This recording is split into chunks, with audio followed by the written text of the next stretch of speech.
Welcome to the Unfuck Your Relationships podcast, the podcast where we are not just unfucking your love life, but unfucking your relationship to yourself and your entire life. Around here, we raise your standards, we break patterns, we upgrade your self-concept. We are talking about boundaries, money, shadow work, your relationship to your body, sex, all of it. We are covering your entire life, baby. Think of this podcast as like big sister energy where I am no fluff, no bullshit, but I am also very open with my heart and I'm going to share all of me with you, and that will be able to transform your entire life through you listening to this podcast. So if you are ready to stop settling for the bare minimum and actually be the woman that you can wake up in the morning and be proud of, you are in the right place.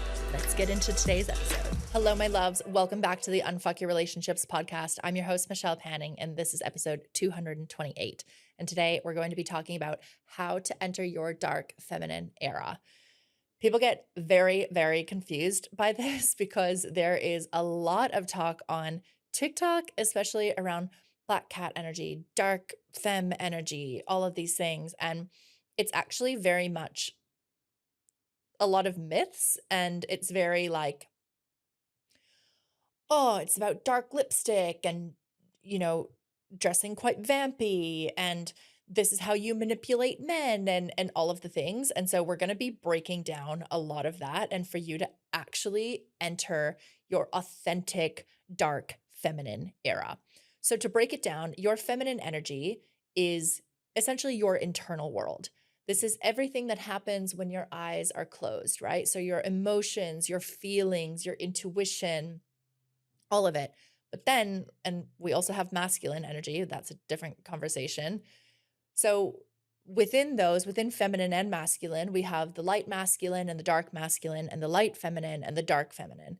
And so the light feminine typically has characteristics that this is really what people think when they think like, oh, feminine energy. They think, oh, light and flowing and soft, nurturing, maybe a bit maternal, playful, open, a lot of heart energy, a lot of innocence. It feels quite youthful and quite light and airy and bright. And then the dark feminine is a lot about intuition and bold and being assertive and power and sensual, and sexuality lives in like, sexuality could be in both, right? You could have your sexuality in the masculine, you could have your sexuality in the light femme, you could have your sexuality in the dark femme, but it's really that like seductress type energy in the dark feminine. And your dark feminine can be such a portal to your power as a woman. And people get very threatened by this because women hold this internal power within them, but we've been taught that it is scary. We've been taught that that is too much. It's too bold. You're too loud. You're too emotional. You're too bossy. You're too, all of the things, right? Even I think, during sex and getting like really like animalistic and wild and primal and passionate, it's like, whoa, turn it down, right? No, go into your porn star archetype. Or, just like, oh yeah, no, it's nice, versus actually being in your animal body, which is essentially like what this is. Like I think we forget that we are at our core, we are animals, right? As humans, we are animals at our core. And so we have this animalistic primal nature, but we've been taught to disconnect from that because we've been taught and conditioned that that is not safe to do. And this is one of the archetypes that we actually explore at the Awakening Her retreat. I'm not going to tell you what it is, but we really get into this dark femme, this primal, wild, sexual energy in a really safe and contained way, which is really cool. So again, what we see on social media is a very diluted, surface level way of looking at the dark feminine, which is again 10 ways to manipulate a man, or your dark feminine energy by doing the triangle method, or Here's a dark feminine makeup tutorial. I love a dark feminine makeup tutorial. That is not going to help me access my dark feminine. That might be an expression of my dark feminine. So there is a difference.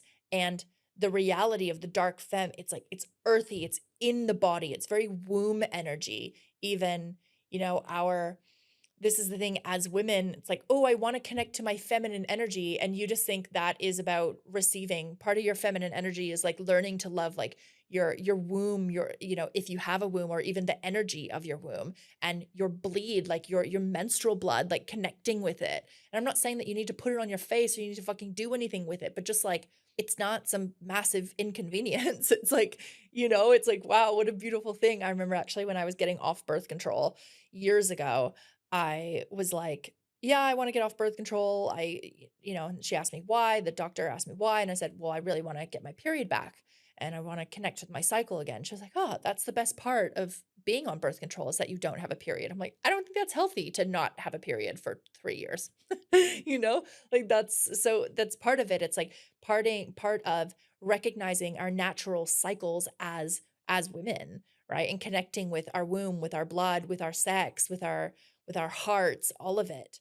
And that is so much of the work. This is I'm laughing because I'm like, this is actually such a different texture than a lot of the podcast episodes that I have done. This is a lot of work that I'm very passionate about. This is a lot of work that we do inside the experience and obviously at the retreats.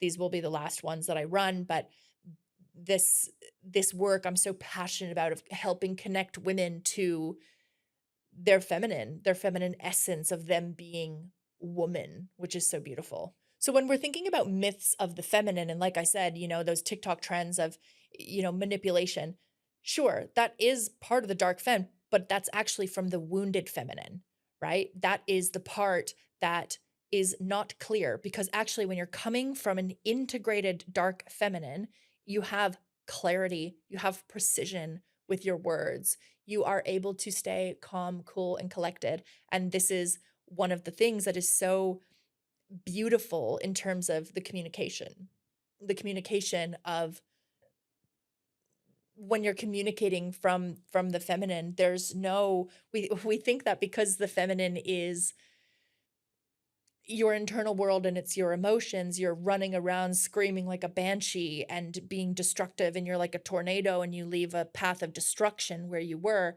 That's not necessarily the case. You can actually be deeply integrated and grounded in your emotions, and you can feel anger and shame and guilt and sadness and grief and betrayal and all of these things without spewing it onto another person. You can share, I'm really angry right now.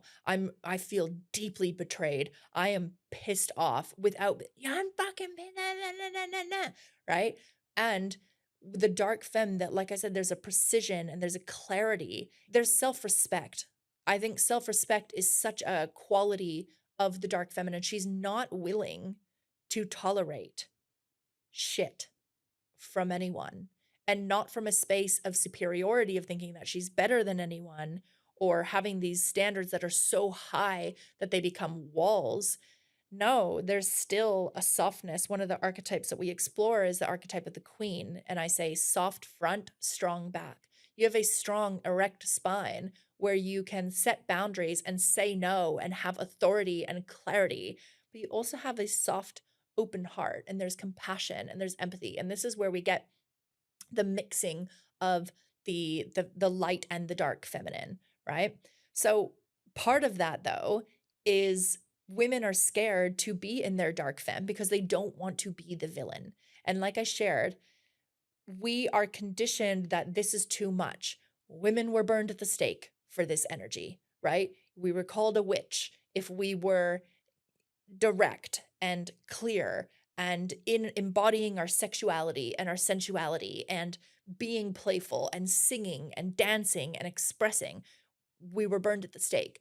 And that lives in our cells, that lives in our DNA. That doesn't just go away, even though that was, ages and ages and ages ago. It still lives in us, right? These things get passed down through generation to generation to generation. So there are things that it's like, I'm as a woman, as women, we have these collective experiences, and I don't have to have directly experienced it to still feel the effects of it, right?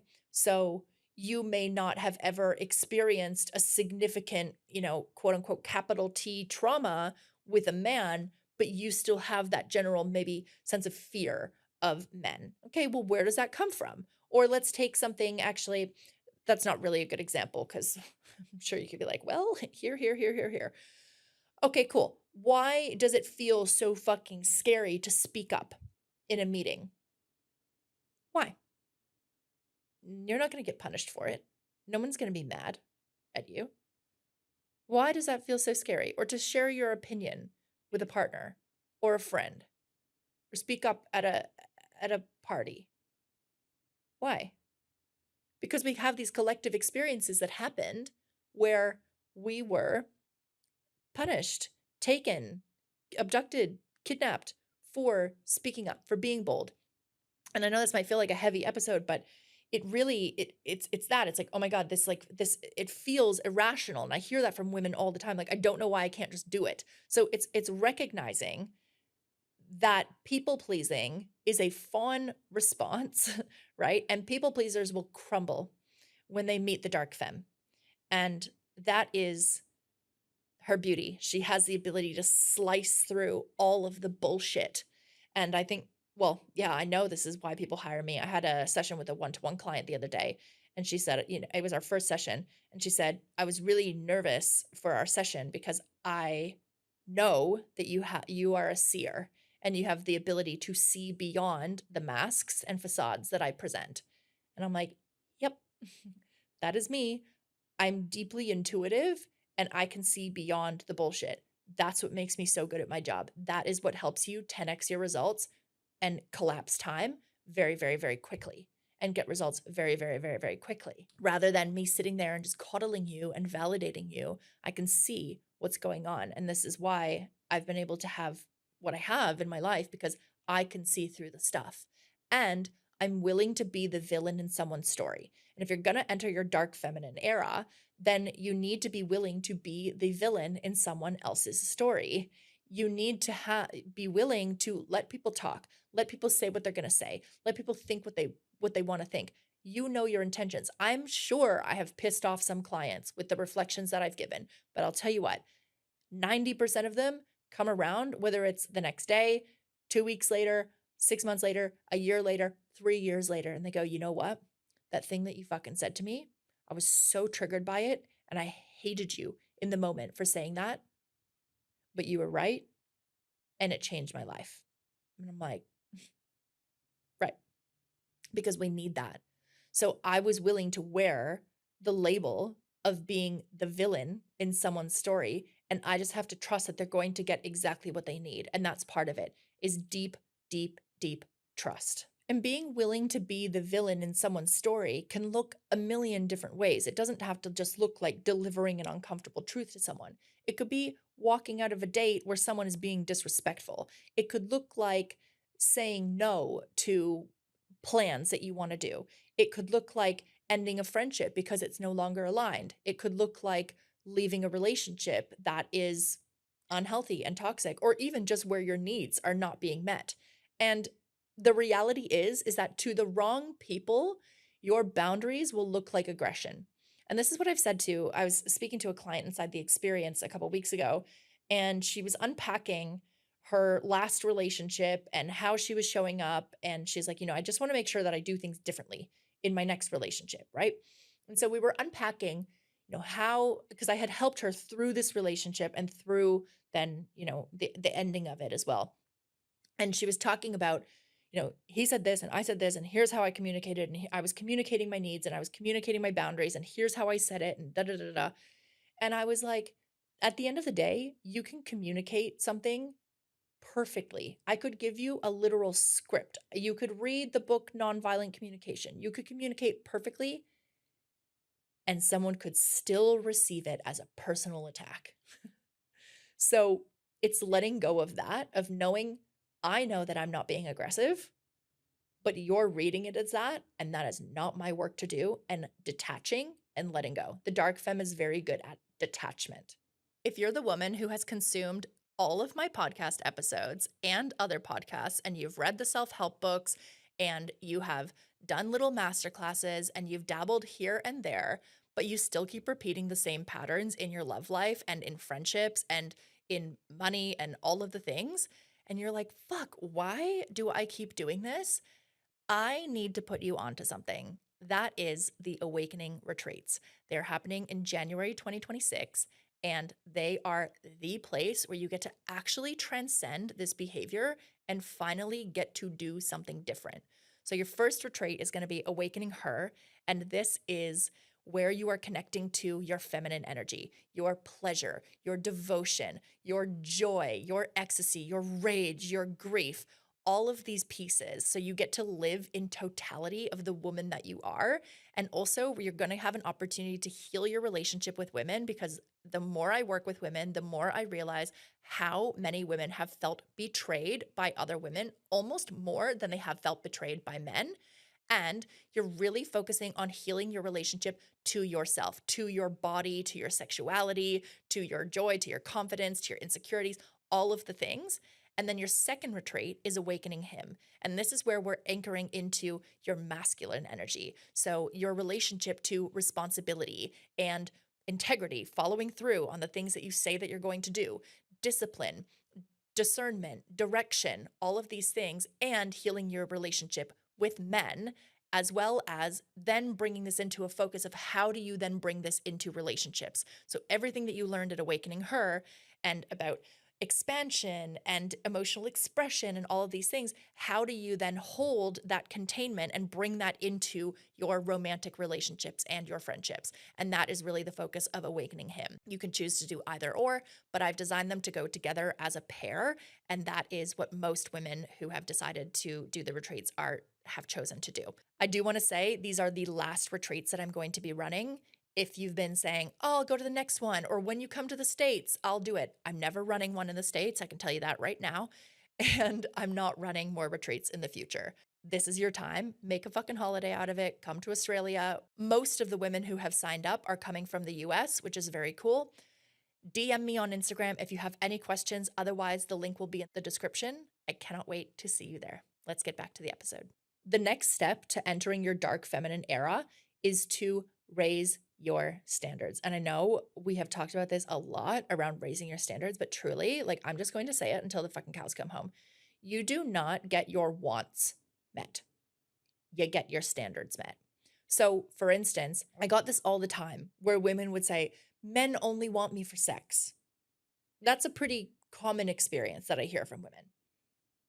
I have been on so many dates. Obviously, I'm in a queer relationship now, but I've been on so many dates with men since I was 16, 17, 18 years old. I'm now 36.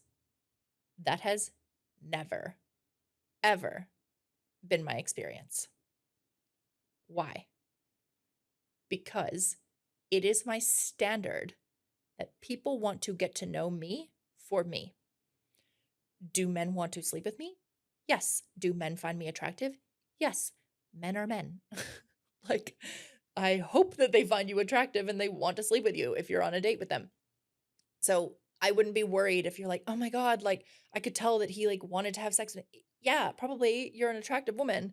So there's that, but also, is he being respectful? So I never experienced the man who just wanted to sleep with me and that was that. You know, I think that happened maybe one time.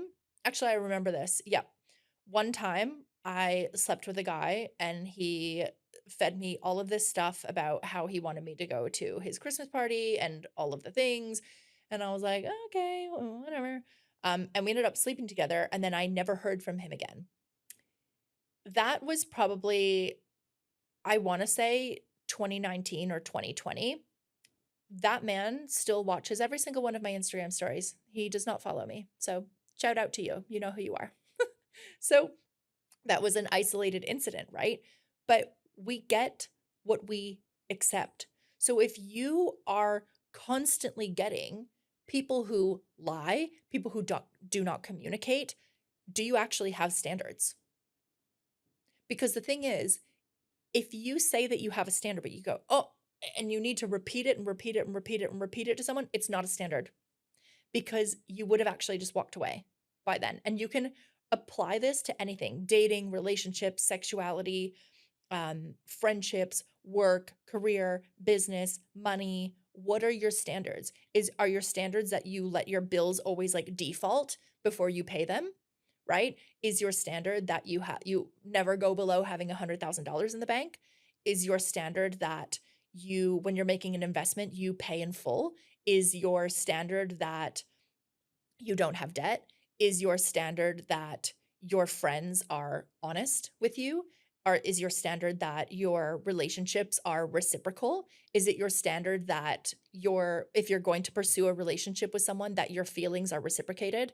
Is it a standard that people follow through on what they say they're going to do? Is it a standard that trust is a non-negotiable in your relationships? So you can actually look at, well, are these things happening? You want to know what your standards are? Look at what's actually happening in your world. That's what your standards are, because you're going to get what your standards are. Your standards will always be met. Your wants may not be. So it's one thing for you to say, "Oh, I really want a person who is romantic and goes out of his way and is thoughtful and all of the things." But if that's not showing up and you're continuing to entertain that relationship, that's not a standard. And high value self respect, right? When you respect yourself, you are a woman of high value, and you know that your energy is a currency, and you are willing to withdraw your energy when your standards are not being met. That is part of the dark feminine, right? I value myself. I value how I show up. This is not meeting my standards. I don't hate you. I have no ill will towards you. I'm just removing myself from the situation. The other thing that's really cool about being in your dark feminine era is the dark feminine has a lot of mystery. Like when I see the dark feminine, I just think of, like deep violet tones and blues and purples and deep reds and very vampy colors and smoke and fog and moss and just like, it's like so earthy and beautiful. And there's so much mystery and intrigue. And I'm telling you, that is so, so, so magnetic. But what happens when people typically do this work, they're like, okay, I'm going to lean into vulnerability. And then they start sharing every thought, every feeling, every trauma they've ever experienced with people who have not earned the right to those things. And they become an oversharer. And I know you think that you're being vulnerable and that is going to create connection. It may create temporary connection, but I'm telling you, you will kill all mystery, intrigue, and polarity. Like, that's actually just not attractive. And the dark feminine is deeply selective, intentional, and discerning about who gets what parts of her, not from a space of being like, oh, it's not safe for me to share that, or having walls up. It's nothing to that effect. It's actually about, I know my value and I'm discerning about who gets what, who gets to hear what. So she's actually quite calm, grounded, moves in silence, does not need to announce her every move to the world. She just does what she needs to do. And there's a lot of silence as well. And I remember this experience of being on a date with a guy, because this is a very leaned back energy, right? And I was on a date with a guy, and what typically happens is you're uncomfortable with silence, and so you'll fill all of the silence with words. And I remember there was like a lull in the conversation, and typically I would have literally leaned forward in my seat and asked another question. But what I did was I just leaned back in my seat and I maintained eye contact with him and just kind of smirked. And I don't know, maybe I bit my lip. I don't know. I wasn't trying to do anything. I was just like, interesting. Like, I don't have anything to say right now. So I'm comfortable in silence. When I tell you, that man immediately leaned forward in his seat and started getting really curious about me. And that man, I was like catnip to that man. He could not get enough. And I was like, "Oh, wow," because there's such a like, the feminine pulls that her energy pulls in, right? The masculine is penetrative energy, whereas the feminine pulls and sucks in.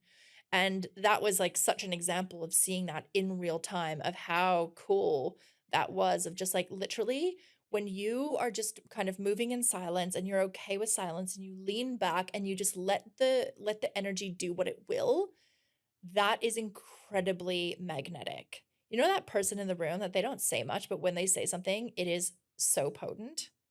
Be that girl. And finally, to enter your dark feminine era, you need to be self-focused. You are not looking to every Tom, Dick, and Harry to give you advice about what to do. You are not asking people for your next move. It's okay for you to get reflections and have input, of course, but you are making moves. You are making moves in silence. You are choosing to prioritize yourself from a space of self worth, self love, and self respect and self care. And so you're okay with saying no to going to whatever event because you need to prioritize your rest. You're okay with saying no to after work drinks on a Wednesday because you're prioritizing your health. You're okay with saying no to a sleepover at this guy's house who you haven't even fucking met because you have self-respect and that's fucking weird, right? Like you are self-focused, you know what you want out of life, you are going for it, and that's part of the masculine energy, but you are using your intuition to really feel out situations, and people pleasing is deceased. And when you are in your dark feminine era, there is no room for people pleasing. So that part of you that is overextending yourself and going beyond your boundaries, beyond your limits, that just does not exist in this. And truly, the biggest gift that I have received from the dark feminine has been through embodiment, through actually feeling this in my body. People ask me, "Oh, what books do you have on feminine energy?" What the fuck? Like, I hear you, I do, but also the feminine is a felt experience. It is literally an experience. Like, that's why I called my year-long container the experience, because this is what we do. We embody the feminine. And you can't just intellectualize this. You can't just get it from a book. This is why I have these retreats, awakening her and awakening him, for you to experience the feminine, for you to experience the masculine, so that you can actually integrate it. Because right now, if you're just accumulating knowledge, like, great. I've worked with multiple coaches, therapists, teachers, all of these people who have very, very, very high intellect. They know all of the things about attachment and feminine energy and polarity and all the things, but it's not making any difference in their life. Why? Because embodiment is the missing piece. They haven't actually landed it in the body. And right now, like, we're going through the connected woman and we've done some embodiments and they're like, oh my God, these are the most incredible things I've ever done. Like, when you explained it, I was like, that sounds really stupid and that sounds silly.